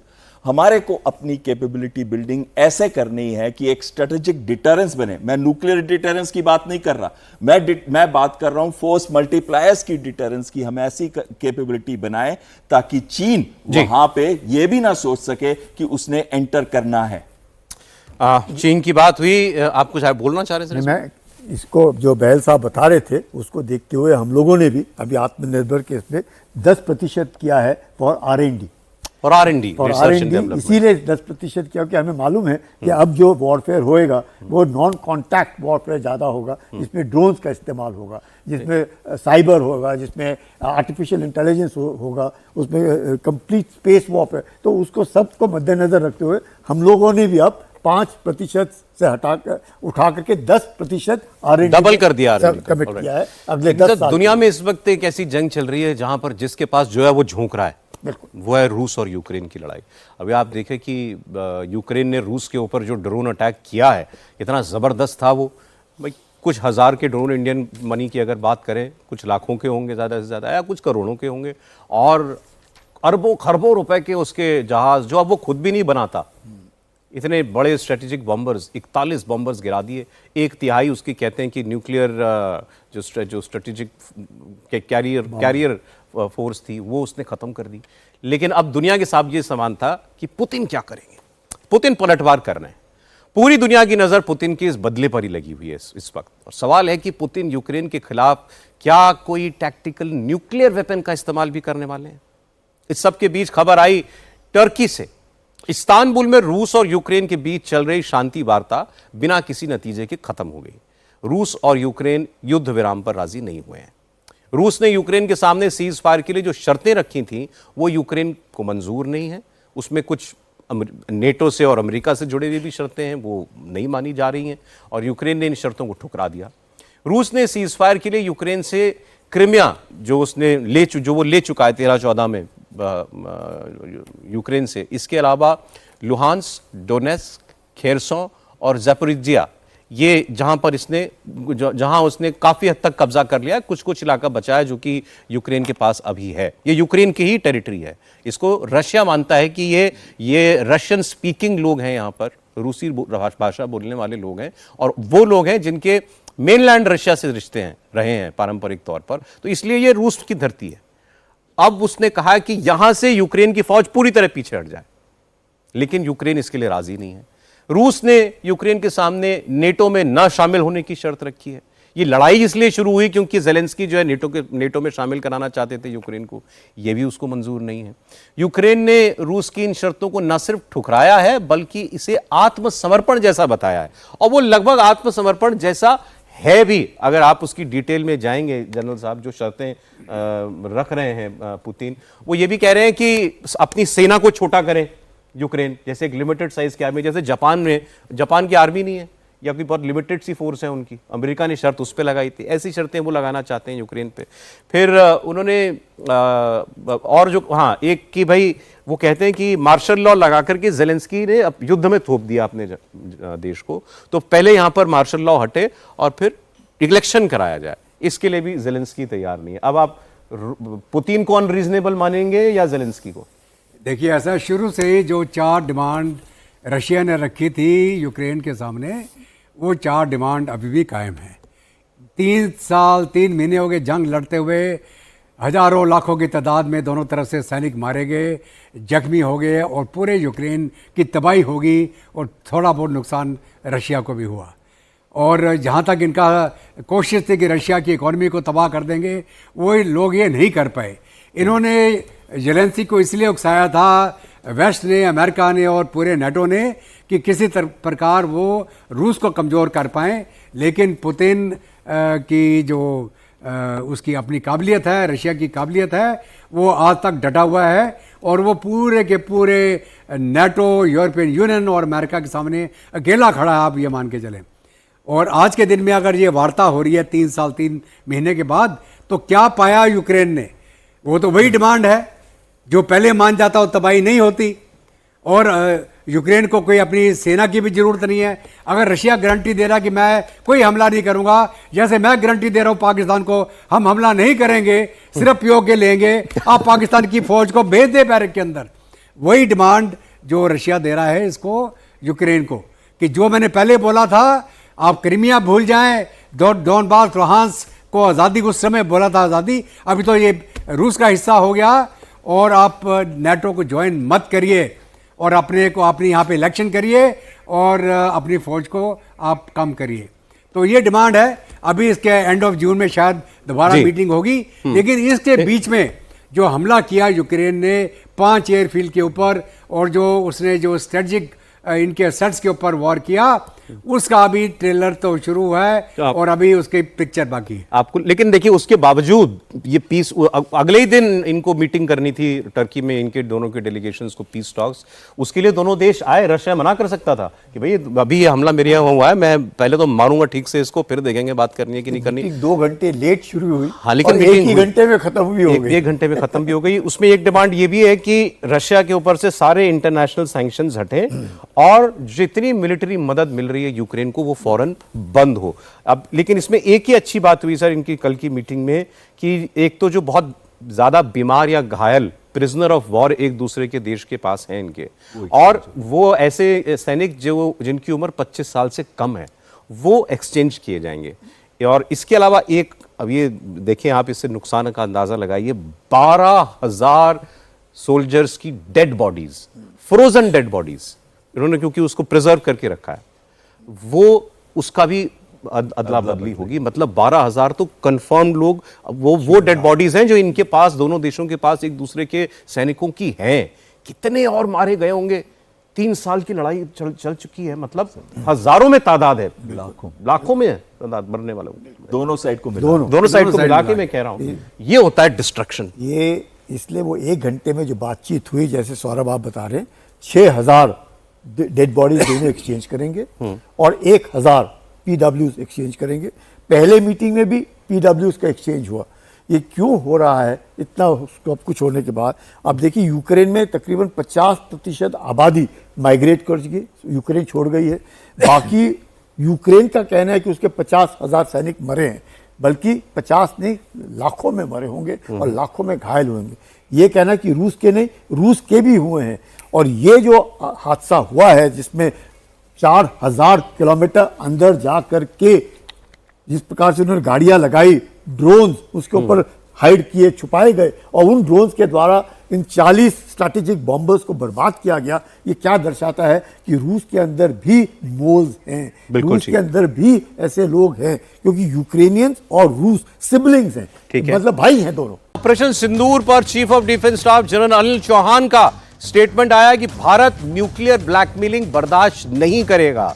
और उन्होंने यह भी कहा कि किसी भी मिलिट्री ऑपरेशन में हमेशा रिस्क होता है, कोई भी मिलिट्री ऑपरेशन बिना रिस्क के नहीं अंजाम दिया जा सकता। और हमारे पास जो कैपेबिलिटी है, जो हमने खुद डेवलप की है, वो पाकिस्तान से बहुत बेहतर है। हमारे पास पाकिस्तान से बेहतर एयर डिफेंस है, हमारे पास पाकिस्तान से बेहतर यूएवीज और ड्रोन्स हैं। ये जनरल चौहान ने बताया। बड़ी बात जो उन्होंने फिर कही कि अब न्यूक्लियर ब्लैकमेल भारत को नहीं कर सकता है पाकिस्तान। थोड़ा सा सुनाते हैं आपको, वो एक यूनिवर्सिटी के कार्यक्रम में बोल रहे थे। Build their capabilities. They try and build these capabilities on their past experiences and the kind of future conflicts they'll see they might have to, or the future challenges they may be likely to grapple with. So probably post Balakot and Uri strikes, we thought that should be able to engage targets deep inside with precision strikes. So India built these kind of capabilities. On the other hand, after Balakot, because the last strike package was almost at the borders of Pakistan, so there have been air defense capabilities. Probably they built that kind of a stronger. We also thought that we had applied the land domain to carry out surgical strikes after Uri. Then we had applied the air domain, and this time we thought that to maintain that element of surprise, we'll employ one more dimension. That's in the air domain only, but slightly led by using loiter ammunitions and drones, etc., to carry out precision strikes. So when we say, if you see both these things, both nations have tried to build different kind of a capabilities. So obviously there's an inherent amount of risk into this. And none of the capabilities that we had acquired actually had been tested in battlefield. They had been tested only in ranges. So whenever we are doing it, there's always an element of risk involved into it. But as they say, you cannot succeed if you don't take that kind of a risk. We knew a little bit that we have a better counter-drone systems, etc. in our country. We have loiter ammunitions. He may not have that kind of a capability, but there's an element of risk into it. I think the second important thing is to understand as to what is a professional military force when you talk about risks and taking of a chance. तो ये general Chauhan को आप सुन रहे थे। उन्होंने जो बहुत important बातें कही, आप देखिए कि भारत की तैयारी कब से थी। उन्होंने कहा कि जब हमने बालाकोट की एयर स्ट्राइक की, उसके बाद हमको यह पता था कि जरूरत ऐसी आ सकती है कभी कि हमें पाकिस्तान के डीप इनसाइड अंदर जाकर के हमें कभी हिट करना पड़े, तो हम वो कैसे करेंगे। हमने वो कैपेबिलिटी तैयार की। फिर उन्होंने कहा कि हमारी जो इंडिजिनस कैपेबिलिटी थी लॉइटर म्यूनिशन की, जो अभी बेहल साहब थोड़ी देर पहले बता रहे थे, जो अपना टारगेट ढूंढ के फिर वहीं पर गिर जाता है, अपने आप को सेल्फ डिस्ट्रक्ट कर लेता है, या ड्रोन्स की या एयर डिफेंस की जो हमने अपनी कैपेबिलिटी बनाई थी। उन्होंने कहा ये कभी किसी लड़ाई में टेस्ट नहीं हुई थी, तो एक रिस्क था कि ये हमारी अपनी बनाई हुई टेक्नोलॉजी है, हमने इसको कभी इस्तेमाल नहीं किया है वॉर में। तो कहीं कुछ ऐसा ना हो कि कोई कुछ फेल हो जाए या कमी रह जाए किसी में, लेकिन वो बिल्कुल नहीं हुआ। और हमारे एयर डिफेंस और counter drones, counter munition systems जो थे, उन्होंने कहा वो पाकिस्तान से बहुत बेहतर निकले। बैल साहब बिल्कुल सही कह रहे हैं आप। अगर आप इसको बहुत ध्यान से देखें, इन्होंने बहुत अहम बिंदुओं पे प्रकाश डाला है। सबसे पहला बिंदु आता है कि पहले हमने यूरी के अंदर टेस्ट अटैक किया था लॉन्च पैड्स के ऊपर, हमने देखा वो नहीं रुके, तो हमने बालाकोट पे किया हवाई हमला, पर हमने ये देखा कि हमें 50-60 किलोमीटर तक आना पड़ रहा था उस बॉम्ब को रिलीज करने के लिए, यानी कि बहुत क्लोज बॉर्डर के। तब हमने डिसाइड किया कि हम इंडिजिनस कैपेबिलिटी भी बनाएंगे और दूसरी कैपेबिलिटीज भी लेंगे, जिससे हम भारत के अंदर रहते हुए ऐसे टारगेट सिस्टम जो टेरर एलिमेंट्स के हैं, जैसे हमने 9 टारगेट सिस्टम जो चूज किए थे, जिसमें जैश ए मोहम्मद, हिजबुल मुजाहिदीन और लश्कर तैयबा तीनों के ट्रेनिंग सेंटर्स और रिक्रूटमेंट सेंटर्स थे या फिर इंडोक्ट्रिनेशन सेंटर्स थे, उन सब के ऊपर उस समय हमला करें जब वो वहां पे थे रियल टाइम के अंदर। तो ये सब उन्होंने कहा नहीं, लेकिन इसका मतलब यही निकलता है कि जो हमने वो कैपेबिलिटी को डेवलप किया कि भारत के अंदर रहते हुए हमने पाकिस्तान को तबाह और बर्बाद कर दिया, उनके आतंकी स्थानों को हिट करके 100 से ऊपर आतंकियों को मारा। लेकिन जो बहुत महत्वपूर्ण चीज आ जाती है, जो टेक्नोलॉजी आज चेंज कर रही है, पूरा का पूरा जो वॉरफेयर का डायमेंशन को चेंज करिए, और जहां ड्रोन्स एक बहुत ही इंपॉर्टेंट रोल प्ले करेंगे, चाहे हमने वो हैरप हार्पी ड्रोन का इस्तेमाल ना किया हो, या हमने नागास्त्र 1 का, या हमने स्काई स्ट्राइकर का इस्तेमाल किया हो, या दूसरे ड्रोन्स का, और साथ में हमारा जो इंटीग्रेटेड एयर डिफेंस सिस्टम था, पाकिस्तान ने जब रिस्पॉन्ड किया 400 ड्रोन्स के साथ, तो उस इंटीग्रेटेड सिस्टम ने, डिफेंस सिस्टम ने एक ढाल का काम किया, और यहां पे लॉन्ग रेंज से लेके मिड रेंज के, शॉर्ट रेंज के सभी वेपन सिस्टम्स इन्वॉल्व थे। और जो काउंटर यूएवी सिस्टम थे, काउंटर ड्रोन सिस्टम थे, जो D4 drone detect, deter and destroy, इनका भी बहुत महत्वपूर्ण रोल था। इन्होंने जैसे ही उनके मिसाइल्स आई या जैसे ही उनके ड्रोन्स आए, इन सिस्टम्स ने, चाहे वो L-70 गन थी, चाहे वो शिल्का गन थी, चाहे वो काउंटर ड्रोन सिस्टम थे, चाहे वो आकाश था या आकाश तीर, ये इंडिजिनसली बिल्ट है, आकाश तीर भी और आकाश सिस्टम भी दोनों, और integrated air command and control system भी इंडिजिनसली बिल्ट है। हमारे इंडिजिनसली बिल्ट सिस्टम ने वो ढाल का काम किया कि हम तो अंदर जाके मार के आ सके और सही जगह पे मारा, लेकिन वो लोग नहीं आ सके, और वो कोई भी खास डैमेज हमारे देश। अच्छा, एक सवाल हो सकता है लोगों के मन में भी हो, क्योंकि जनरल साहब ने कहा कि हमने चूंकि वो कैपेबिलिटी खुद बनाई थी, तो उसको कभी लड़ाई में चेक नहीं हमने किया था, तो एक रिस्क था। लेकिन आप हर तरीके से वॉर गेम करने के बाद कोई कैपेबिलिटी को इंडक्ट करते होंगे अपनी फौज के अंदर, तो उसमें क्या अंतर हो जाता है कि अगर जो एक रियल वॉर होती है, रियल बैटल सिचुएशन में, और वैसे जो आप कोई कैपेबिलिटी टेस्ट करते हैं? तो देखिए सौरभ, कोई भी इक्विपमेंट जब इंट्रोड्यूस होता है, उसके GSQRs होते हैं, उसके ट्रायल्स होते हैं, और बहुत सख्त सीवियर ट्रायल्स होते हैं। उसके बावजूद भी लड़ाई के मैदान में ऐसे बिंदु उभर उठते हैं जिनका आपने कभी सोचा न था, या काउंटर कैसे करना है। तो जो CDS कह रहे बिल्कुल ठीक, कि जब तक वॉर टेस्टेड है, क्यों हम बोलते हैं कि अमेरिकन इक्विपमेंट जो है कि विश्व भर में वॉर टेस्टेड है, उनके एयरक्राफ्ट है। हम क्यों बोलते हैं कि चीन का जो इक्विपमेंट है वो वॉर टेस्टेड नहीं है? तो चीन का इक्विपमेंट ने मार खाया, आपने देखा सिंदूर ऑपरेशन में किस तरह मार खाया। इसको जब मद्देनजर रखते हुए जो CDS कह रहे हैं कि अपना इक्विपमेंट जो है, जिसको अब पूरा मौका मिला, चाहे हमारे एयर डिफेंस था, चाहे हमारे ड्रोन्स थे, चाहे हमारे एंटी ड्रोन्स थे, चाहे हमने कैसे भी कितना भी टेस्ट किए, इवन ब्रह्मोस हमने इंट्रोड्यूस किए। और जब अब हमें देखते हैं कि किस प्रकार से, जैसे आपने ठीक कहा सौरभ, ब्रह्मोस का जो डर है, आप उनके प्रधानमंत्री के बातचीत में अजरबैजान में जिस तरीके से वो बात कर रहे हैं, दर्शाता है कि घबराया हुआ आदमी, कि इन्होंने हमारे पे ब्रह्मोस मारे, उन्होंने हमारे रावलपिंडी पे बर्बाद किए, और कहते कहते रुक गए कि और कौन कौन से इलाके थे जहाँ ब्रह्मोस से उनको ठुकाई हुई। तो ये क्या दर्शाता है? हमारे पास ब्रह्मोस है, क्यों फिलीपींस ले रहा है, क्यों वियतनाम इंटरेस्ट दिखा रहा है, बाकी देश दिखा रहे हैं? क्योंकि अब उन्हें मालूम है। मैं एक छोटा सा उदाहरण ही दे सकता हूँ इसमें।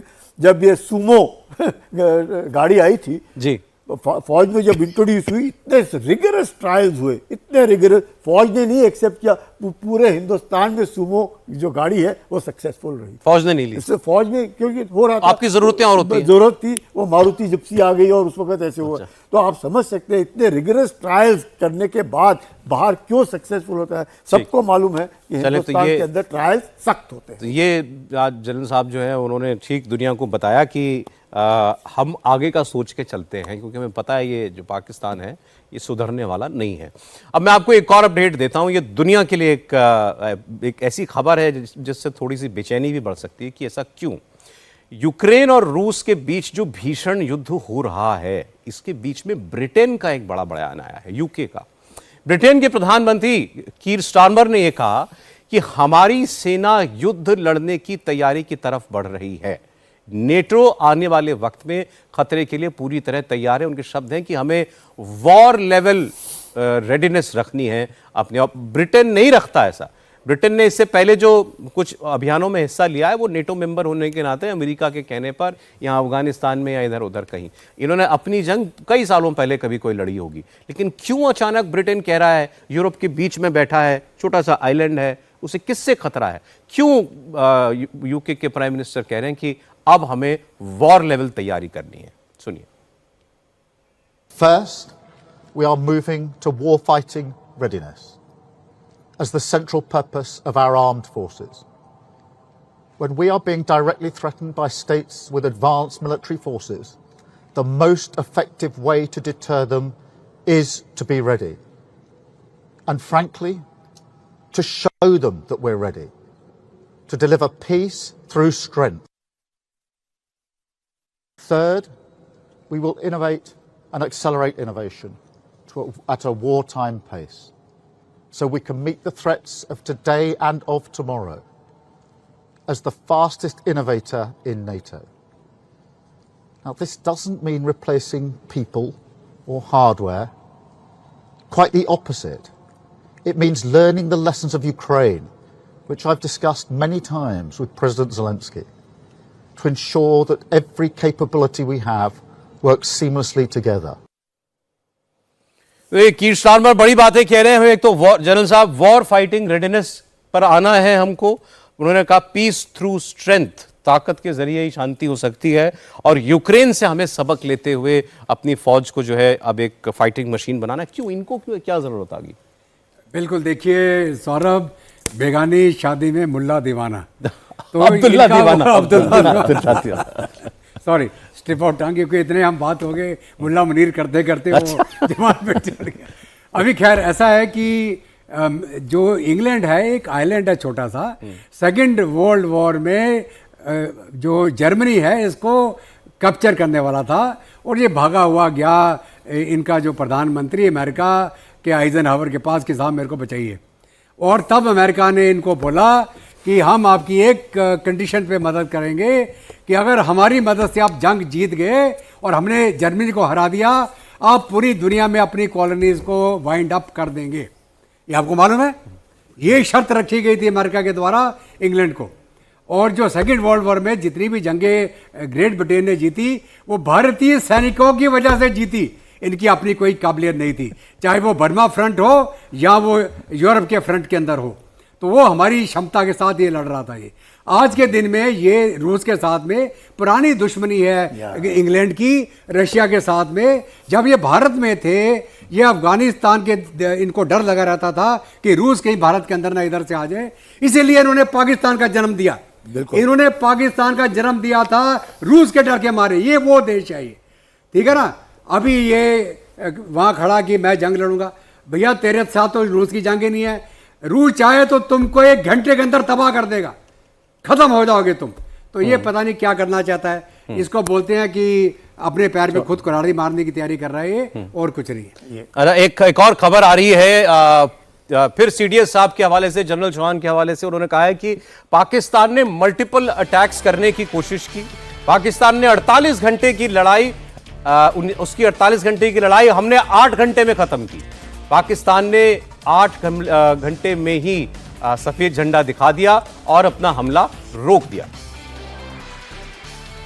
Pakistan on once twice earlier that in this whole business of war, warfare, or use of force, the military people are the one who are most rational, because we understand that war and warfare is very, very unpredictable, and we also probably understand the consequences of war.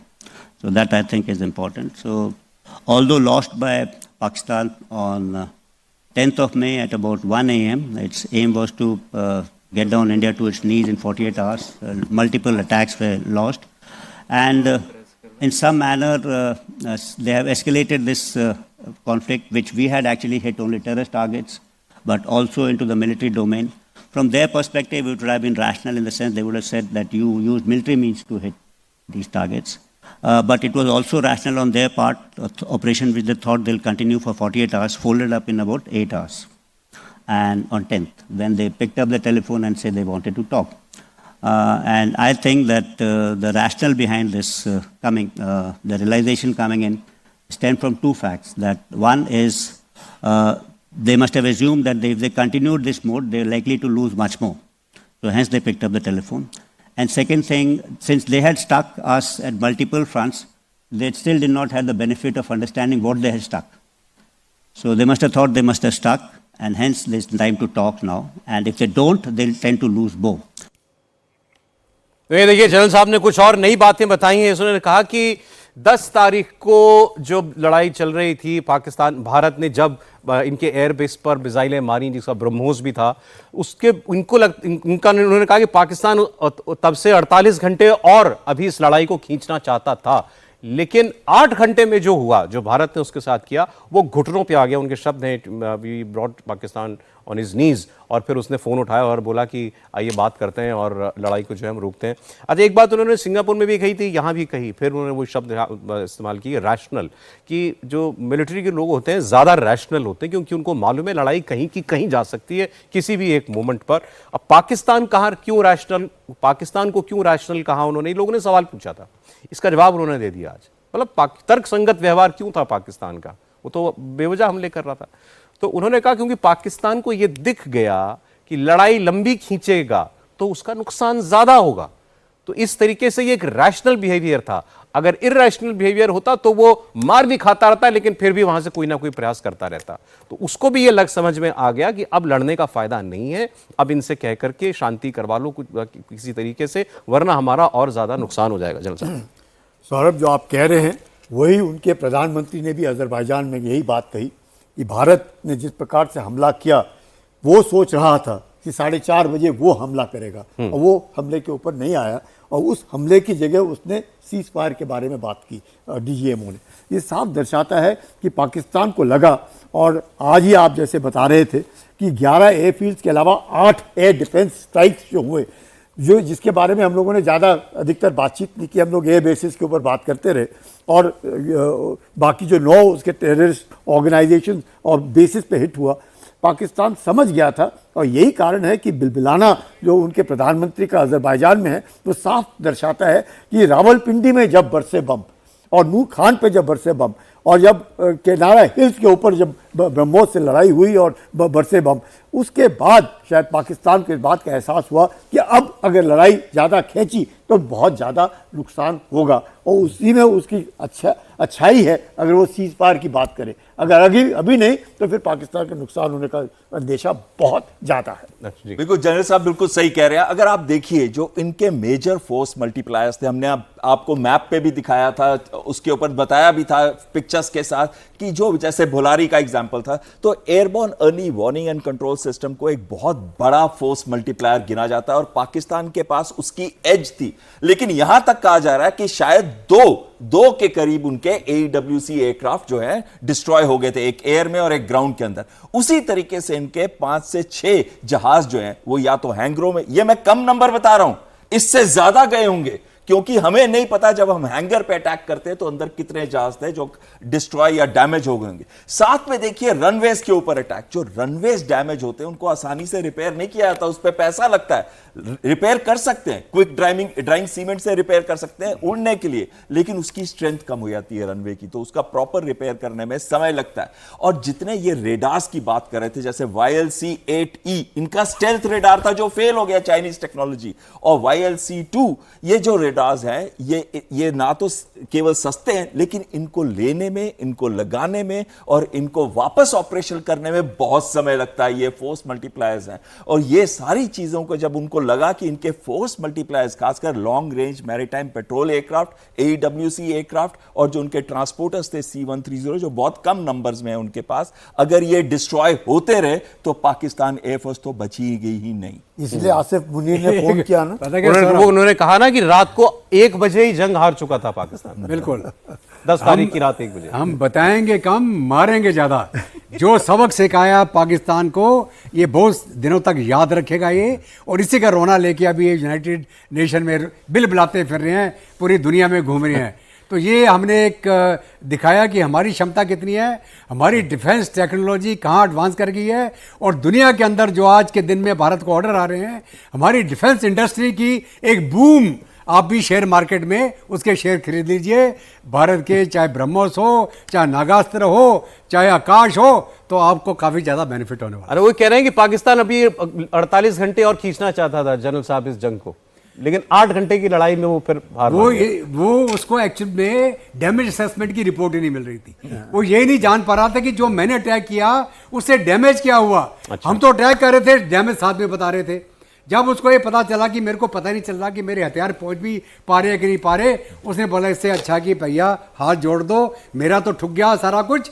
तो अरे ये एक important बात है, पहले कभी हम लोगों ने डिस्कस नहीं की कि भाई मैं यहाँ से फेंक तो रहा हूँ मिसाइल मारना हो, जा भी रही है कि नहीं, देखिए, जा भी रही है कि नहीं, और मुझे मालूम नहीं कि क्या हो रहा है। हमारे पास बैटल डैमेज असेसमेंट सिस्टम्स थे।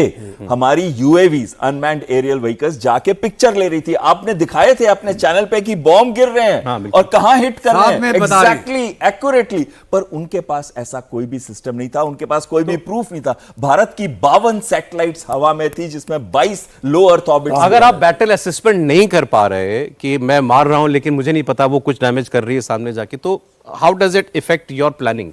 डेफिनेटली अगर आप सोचें, और हमारे जितने भी ब्रह्मोस मिसाइल्स हैं या जितनी भी हैं, उसकी accuracy almost to the tune of 1 metre to 10 metres. मतलब जहां पे आपने टारगेट किया वही लग रहा है, और आप सैटेलाइट इमेजेस से देख रहे हैं कि जहां पे आप मारना चाहते हैं वही लग रहा है। साहब ने कहा था कि एक्यूरेसी 1 मीटर थी, 1 मीटर की एक्यूरेसी। तो पाकिस्तान को ये नहीं पता, पाकिस्तान के तो आए ही नहीं ना, पाकिस्तान की तो न्यूट्रलाइजेशन तो रास्ते में ही हो गया, उसके जितने भी ड्रोन थे या मिसाइल्स थे। अभी हमारी ऑपोजिशन क्यों नहीं पूछ रही कि साहब आपने 28 टारगेट मारे थे तो सिर्फ आपने 20 क्यों बताए? तो यही भी पूछना चाहिए ना। तो मैं बोल रहा हूँ ना, मारेंगे ज्यादा, बताएंगे कम। इसमें कोई शक अच्छा, नहीं, काबिलियत। अब देखिए, ये पाकिस्तान को ये नहीं पता लग रहा था कि मैं कहीं भारत को नुकसान पहुंचा पा रहा हूं, यहाँ नहीं। पाकिस्तान अपने यहाँ पर पिटा जा रहा था, उसके सबूत भारत दिए जा रहे थे। तब भी सवाल किससे हो रहा है? भारत से हो रहा है। तो ये क्या बताता है कि इसके पीछे दुनिया का कोई एजेंडा है। दुनिया का एजेंडा तो हम समझ ले, हमारे अपने कुछ लोग क्यों पूछ रहे हैं उनका भला क्या एजेंडा है। तो एक जाते जाते एक आपके लिए एक ट्वीट में पढ़ दे रहा हूँ। एक एयर मार्शल संजीव कपूर साहब ने पोस्ट किया था, ये कैप 78 नाम से उनका एक्सपर अकाउंट है। उन्होंने बड़ा अच्छा लिखा है कि चाइना ने कभी बताया कि गलवान में उसके कितने लोग मरे? हमने तो बताया, उनको पूरे देश ने श्रद्धांजलि दी। कभी अमेरिका ने यह बताया कि उसके गल्फ वॉर में या अफगानिस्तान में या यमन में वो लड़ा, उसके कितने जहाज या ड्रोन गिरे? या कभी उससे किसी ने पूछा? पाकिस्तान ने कभी यह बताया कि इन 4 दिन की लड़ाई में उसका कोई जहाज गिरा कि नहीं गिरा? गिरे तो कितने गिरे, कितने लोग मारे गए? कभी उसने उसकी संख्या बताई है? तो फिर दुनिया को इंडियन एयरफोर्स की चिंता क्यों है इतनी? भारत का नुकसान हुआ, इसकी इतनी चिंता क्यों है? तो ये केवल एक नैरेटिव की लड़ाई है, जो बात शुरुआत में जनरल साहब ने कहा था, उभरते हुए, बढ़ते हुए भारत को किसी तरीके से नीचा दिखाओ। आप कम से कम इस ट्रैप में ना फंसे। सर, समय इतना, बहुत शुक्रिया general Kulkarni, general Datta, air commodore Bell, बहुत शुक्रिया आप लोग आ जाए प्रोग्राम में।